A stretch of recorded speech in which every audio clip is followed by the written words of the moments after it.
Hello, everyone. You're listening to Lead Through Strengths. And today it's both me, Lisa, and Sarah Regan. You've heard a lot from me over the years, and it's about time you get some new angles from some other facilitators here at Lead Through Strengths. So let's get right into some fresh angles on strengths from Sarah.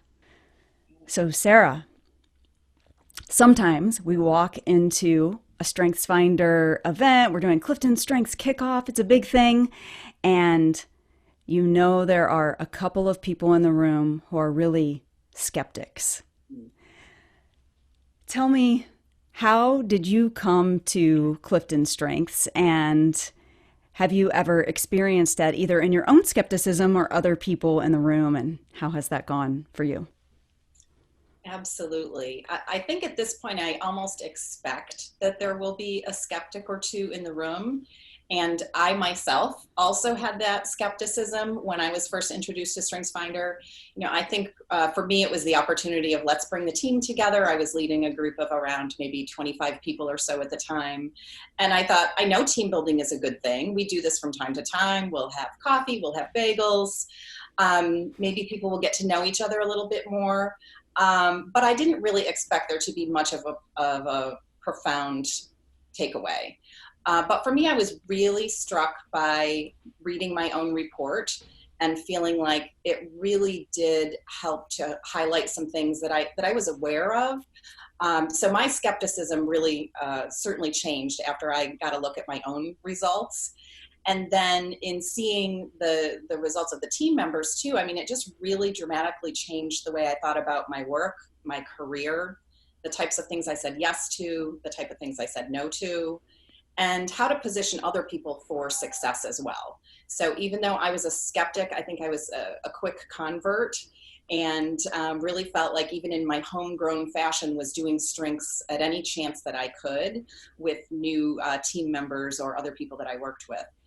So now as a facilitator, I expect that there will be the skeptics.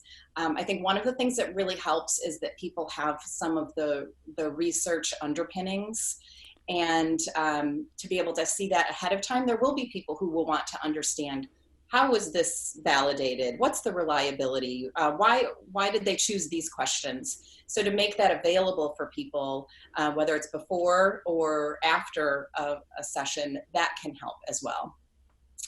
Yes, that's great. We always do that in the pre-work where it's like, are you one of the people who wants to see all of this stuff? Here's a big, deep meta-analysis if you want to look into it. For those of you who will gloss over it, just come to the session.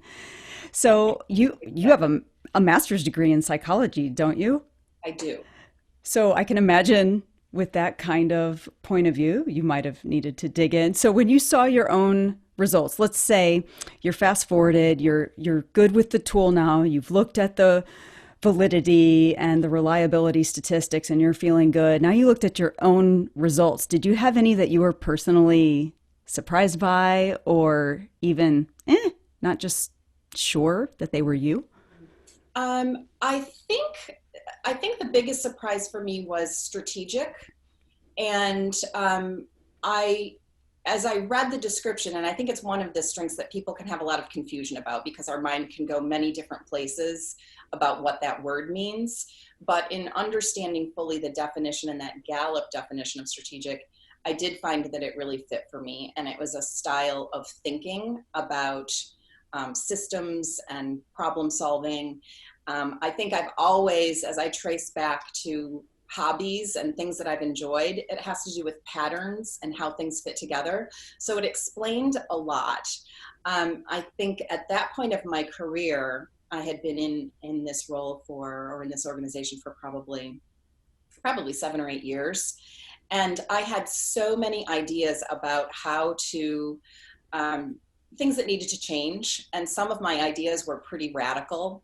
And about how to reconstruct something, we need to go back to the basics and tear something down and start over. And I think I was holding back on presenting these ideas, partly because they were pretty outlandish, some of them. Some were beyond probably my pay grade, or I didn't have a seat at the right table for that. But I began to trust that perhaps some of these ideas about how to solve systemic problems were right on. And I think it gave me more permission to share what I was thinking and then have some opportunities to put things in practice. And what I found is, I was completely engaged in my work. I loved what I was doing. And these things were working, like they were solving systemic problems. So that was for me why I felt like it was so powerful. Like I think it helped me to lean into my strengths in a way that I don't know that I would have otherwise.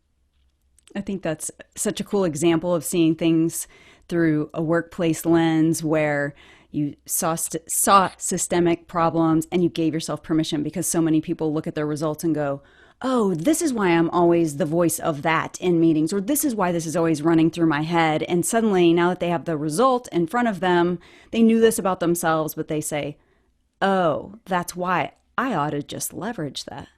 Absolutely. Yes. So I can't help it. You mentioned hobbies and you mentioned patterns. So now that we have like one little workplace angle on you, will you give us a way that you've seen strategic show up in your life outside of work and how these patterns came into be? I can. It's a hobby that I've gotten away from a little bit just by having a busy life and 3 teenagers. But one of my hobbies for quite a while was mosaic tile work.